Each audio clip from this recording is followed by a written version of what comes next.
Travel usually throws off your routine and it can really interfere with goals around building healthy habits. But this week, I actually feel more on track. I've always thought of vacations as sabotaging my healthy habits, but I'm out of town and I feel like I'm making progress, not losing progress. Today, I'm going to talk about what's working better for me this week, and I also have a weigh-in update. So let's talk about how healthy habits can travel anywhere with you.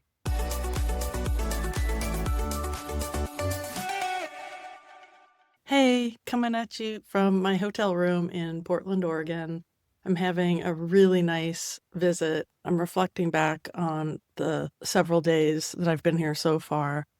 And there are a couple things that have just really made all the difference with staying on track with my health goals, which is such a big priority for me, but not having it interfere with the amount of fun I have or socializing or anything like that. I think the biggest thing I've done that's been really helpful is to plan around physical activities. I went on a group walk in a park. It was such a beautiful day, and we got fresh air and sunshine and got to walk around in the woods and socialize and also get some really amazing exercise.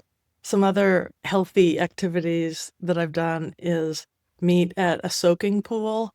It's not exercise, but it feels so healthy and relaxing to meet and socialize and hang out and talk in warm pools of water. And if you compare that to meeting for happy hour or something where you're going to have drinks and appetizers and stuff, it was just a much healthier alternative. I don't drink alcohol, so I wouldn't do happy hour anyway, but for people who would, there are, just other activities that you can plan that don't always revolve around food and alcohol. That said, food is a huge thing for me when I travel. So here's what's been helping me this week. Breakfast for me has just been coffee and some kind of protein source, either adding protein to my coffee or eating a protein bar that I brought here with me. But lunches and dinners have been more social and eating out with my daughter. I call her my daughter and my niece because she's my niece, but she lived with me for many years, been spending a lot of time with her, and we've eaten out lunch and dinner pretty much every meal. So the food that we've chosen has made a big difference. I'm not vegan now, but I was for many years, and Portland's vegan food scene is insanely good. Eating vegan doesn't necessarily mean healthy. You can absolutely eat junky vegan food, but we've been choosing some really healthy vegan options. I've had some amazing salads and bowls where the protein source is tofu or seitan or tempeh, and then just tons of veggies. So that's been really helpful. This is my first week on Zepbound, and I'm starting, at the lowest dose. So I wasn't sure what kind of appetite suppression I would have. And it's okay. It's less than the 5 milligrams of semaglutide that I was on just before this. So I do have more hunger, but the appetite suppression is there. And so what I've noticed with getting these healthy meals is that I'm eating about a half to 2/3 of them and then saving the rest and eating it as another meal later. So the appetite suppression really helps me cut down on portion size. And I'm not experiencing food noise right now, so I don't find myself, wanting to go out looking for snacks and stuff when we're out and about doing fun things. We got a ton of steps in thrifting. The thrifting in Portland is also just off the chain. We literally spent hours one day in thrift stores, and I'm going to put some pictures up because there were racks and racks and shelves of things to look at, but also some really cool, curated room scenes that were just a blast from the past. So it was really fun because I do love thrifting, but also we got a bunch of steps in. And then the other thing that's been really helpful is that I'm staying in a hotel that has a fitness room, and also my niece daughter lives in an apartment with a fitness center. And so we have used those together to exercise. That's been a nice way to spend time together and keep up with healthy routines. It's also reminiscent of when she was younger and lived with me because exercising together was something that we did a lot. Okay, sorry this is kind of confusing, but the rest of the video I filmed at home before I left for Portland, so you're gonna now see what I filmed before I went to Portland. I'm editing this in Portland, and I'm not taking as much time as I usually do, so the order is a little wonky, sorry. I am leaving in 15 minutes to go visit my older daughter in Portland, Oregon. I'll be in Portland a week. I lived there for 17 years. It's basically where my girls grew up. So I've got friends to visit and stuff, and I'll be working, seeing my clients from my hotel room. So it's like a working vacation, but it's going to be super fun. I am packing my little Lily Zepbound vial because I'll take one shot while I'm there. I have my first weigh-in in 2 weeks. Last week I was out of town and I didn't weigh in. 2 weeks ago, my weight was at 198.4, and that was actually up 0.4 pounds. It had been at 198.0 the week before, and today I weighed in at 197.3. So I'm down 1.1 pounds from 2 weeks ago. It's a little less than that from, 3 weeks ago, but you know how it goes, up and down, up and down. My total loss to date is 12.7 pounds, and I will take it. This weight has been slow in coming off, but it is coming off.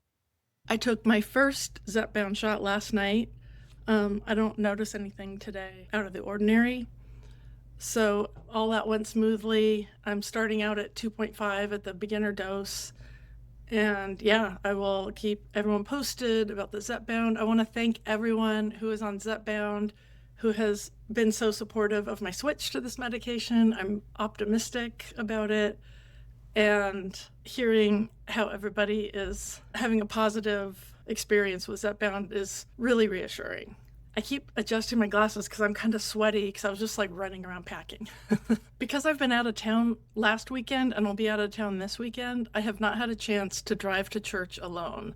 A couple of videos ago, I told you about some anxiety I've been having about driving to church alone. So I haven't had a chance to do it, but one thing I did is I drove to the church alone, but it wasn't on a Sunday. I thought it could be just an interim exposure exercise. So I drove there to the parking lot, and it was fine. Of course it was fine. So the next Sunday that I'm home alone and my husband's out of town, I will drive to church alone. And I know what I wanted to tell you. Oh my gosh. So I've heard about other people's medication mishaps because when you have the vials of medication instead of the pens, you have to, withdraw the right number of units. And I finally had a mishap. This was with the semaglutide, and it was a couple weeks ago. I'd gone up a dose, and in going up a dose, I was getting more medication in fewer units. And so instead of 25 units of medication, I only needed 20 units of medication, but it was a more concentrated mixture. And so I was getting, twice the semaglutide in 20 units than I was getting in 25 units of the weaker medication. So I went to take my higher dose of semaglutide, and I didn't realize it, but I had an old lower dose vial. So I thought that I'd given myself 0.5 of semaglutide, and I'd given myself less than 0.25 of semaglutide. And that few days after the shot, I was hungry. And I thought, God, did that shot not work? Was the medication off? Did it expire? What happened? And I finally went back and I looked and I compared the serial numbers, and I had accidentally switched the vials so that it's not a serial number, it's a lot number. The lot numbers, I could tell I had put the vials in the wrong prescription bags. And I was like, oh, no wonder. I'm like barely on any medication at all. So what I did is I just decided to give myself the full 0.5 dose of semaglutide when I found out my error. It was 3 days after I'd done the accidental low dose. And then I just kind of picked up from there, and everything worked out fine. And those days that I was hungry, I actually did okay. It wasn't food noise, it was physical hunger. And so I just switched to like volume eating. When I'm really not hungry and my appetite is super suppressed, I do more of that concentrated eating, like, protein and nut butters and like cooked greens. You can get a lot of veggies and a like really small amount of food. And then when I'm feeling really hungry, because it's normal to kind of go through, as the level of medication in your bloodstream changes, your appetite will wax and wane. So when I'm really hungry, I switch to volume eating where I'm eating, big salads and, big like yogurt and fruit bowls and stuff so that it fills me up. So I did that and I was proud of myself because I ate well, even though I was way more hungry than usual. But lesson learned with those vials. I don't really have to pay attention to that at the moment because the Lily vials come in 4 teeny tiny little single use vials. And when I withdrew the amount of units that I needed, that vial was sucked dry. I was hoping there'd be like a little bit extra bit, that I could save for a rainy day, but it was sucked dry. So it will be difficult, if not impossible, for me to mess up my medication dose right now on the Lilly Direct plan. But when I was getting the compounded vials, yep, it happened to me. A quick exercise update. So my plan has been to switch this week to weight training total body twice a week, like I have been doing, but to switch to heavier weights, lower reps. So I've done that once so far, and oh, I feel it. I feel it. My muscles are good and sore in the good way, not in that, like, I think I might have injured myself way, but in that muscular soreness that it's not so bad that, when it like you need help to get up and down off the toilet because your legs are so sore. It's not like that. But I definitely feel it in pretty much every muscle that I worked. So I'm excited that I've challenged my muscles in a new way. So I'll keep up that lower rep, higher weight routine. I also haven't talked about my side effects in a while, and it's mainly because they've been more under control. My main side effect I've struggled with is constipation. There was a little bit of fatigue way in the beginning, like 18 shots ago. For a couple of shots, I would get really tired after the shot, and I don't really experience that anymore. I usually take the shot near bedtime so that if I do get tired, I don't really notice because I'm asleep. But a couple times I've taken it earlier for whatever reason, and I didn't notice any fatigue. So it's been the constipation that I was really struggling with. It took me a good couple months to sort out what I needed to manage it, and I think it was because the constipation was severe enough that I needed way more intervention than I thought. So I just kept kind of lowballing what I needed, and it wasn't effective. And so I am taking 1 dose of Miralax every day. I eat 5 prunes every day, and I'm taking Mag07. Now I've switched to Mag07, and that has really done the trick. Before that, I was on magnesium citrate, and that really helped, but I still found that I needed a cup of Smooth Moves tea about once a week to just kind of get things moving. And with the Mag07, I don't need the Smooth Moves tea. And a dose of the Mag07 is 3 capsules, and I found that I don't need to take 3 capsules every day. In fact, that would be too much. It would cause the opposite problem.